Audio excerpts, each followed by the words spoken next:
गरमीमध्ये काहीतरी चिल्ड आणि रिफ्रेशिंग प्यावंसं वाटतं ना, मग हा जामून फेस एकदा नक्की ट्राय करा. सगळ्यात आधी घेतलाय फ्रेश जामून, त्यांना छान धुवून घेतले आणि मग त्याच्या बिया काढून छोटे छोटे पीस करून घेतले. आता हे सगळं मिक्सरमध्ये ऍड करायचं. त्यात एक मस्त लिंबू पिळून घ्यायचा आणि साखर तुम्हाला जितकी आवडते तितकी ऍड करायची. आता हे सगळं छान ब्लेंड करून घ्यायचं आणि आपला जामून पल्प रेडी. आता दुसऱ्या साईडला घेतला आहे डाळिंब, त्याचंही छान ज्यूस बनवून घेतला आहे आणि मग तो गाळून घेतला. आता असेंबल करूयात आपला जामून फेस. सगळ्यात आधी ग्लासमध्ये ऍड करायचे जामून पल्प.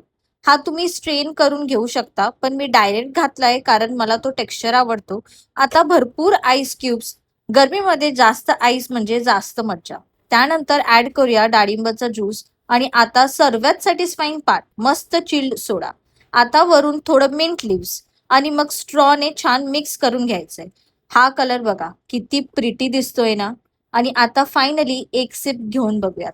वाव, हा जामून फेस सुपर रिफ्रेशिंग, स्वीट, टँगी आणि फिझी झालाय. गरमीमध्ये हा ड्रिंक एकदा नक्की ट्राय करा.